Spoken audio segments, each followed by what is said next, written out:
Yes, welcome back. My next guest is Ayo Adio. I think I first, well, besides the fact that he's a co-host on giving all his ideas on Morning Digest with Jimmy Disu, is the fact that he wrote this book, scathing and very, very in different ways, commenting on Nigeria's problems. And I would have myself laughing and in some almost crying. And I thought, this is one commentator I would like to engage someday. So it's my pleasure to welcome Ayo Adio to the set. Thank you very much for having me. I'm happy to welcome you, but I thought you were much older than this, for crying out loud. And I was reading you and enjoying you, you know? I hear that a lot, that first time people meet me, you know, I'm always hiding behind the headphones and the microphones and the radio station. So the first time people meet me and they're like, we thought you were way older than this. Yeah, because of the kind of sense you seem to make. I mean, that's my opinion. Yeah. You make sense to some, it may not be to others. Yeah. And I wonder why you titled your book The Odd One In. Yeah, basically, because I felt like at some point it seemed that it was very few of us who wanted a different country, who wanted a different Nigeria. And the fact that I was still in the system and being the odd one in the system, because I wasn't out, because typically you wanted an odd one out, but I was still in the system. So I was an odd person living in the system of the Nigerian reality. Why did you go study medical biology if you knew that, I mean, it seems like politics seems like a natural thing for you? Yeah, you're correct, but the course you study in university has nothing to do with politics, because politics is all-encompassing. Whether you study medicine, law, or anthropology, you could still make a very good politician.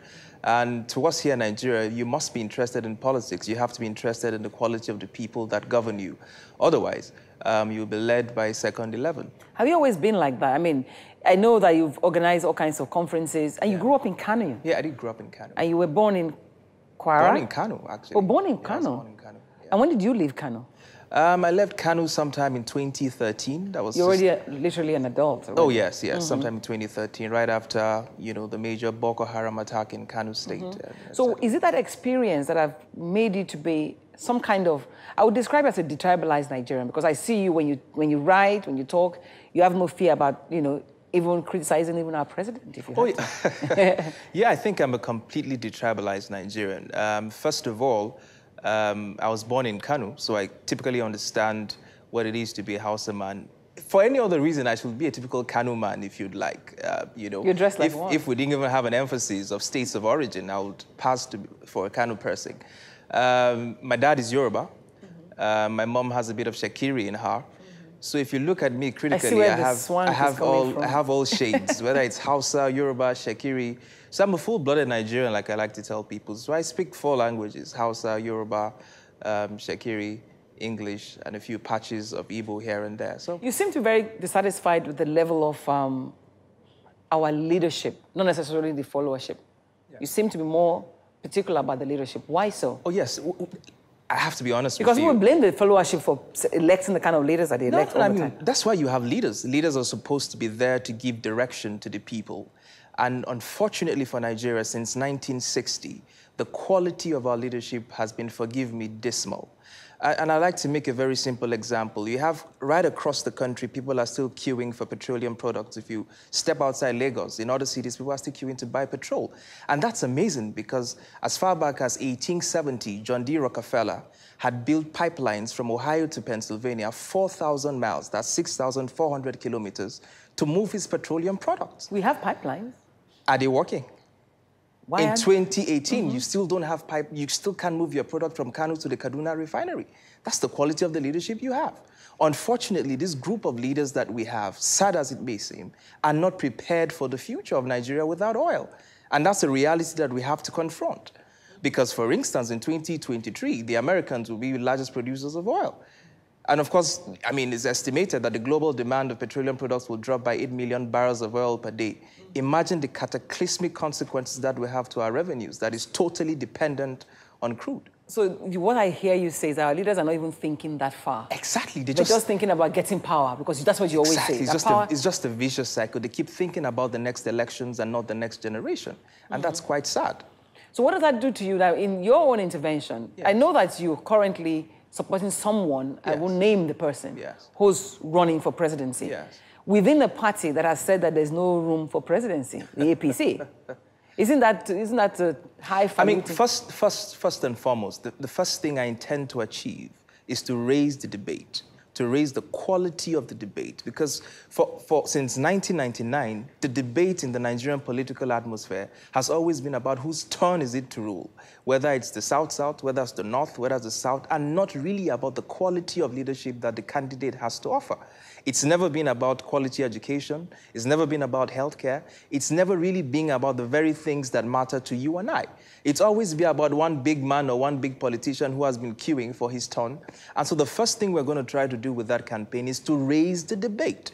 People need to know that there is a leadership that can transform their lives and that it's possible for somebody to take office at the center of this country and deliver the dividends of democracy to them. So now, how does one become politically active enough to be sensible in electing its leaders? That's your job, and that's my job. As a strategist. As you are a communication strategist. Exactly. That's my job. Because, you see, I hear this thing. Sometimes we're extremely lazy to say that. Journalists or communication experts? We're extremely lazy to imagine, to say that, how are we going to educate everybody in Nigeria? I tell you, until the 1940s, Alimotu Pelewura, the Alaga of the Eleko market, had mobilized thousands and thousands and thousands of market women to boycott the taxes. In the time it was called the pulling rice, when there was tax on it, right. to boycott the taxes. Fumilayo Ransome-Kuti had mobilized thousands and thousands of women. Oh, Margaret Ekpo in the southeast, so the Aba women. people went to the marketplaces, they went to the streets, they knocked from doors to educate people to become politically aware of their rights, and people flooded the streets and made it count.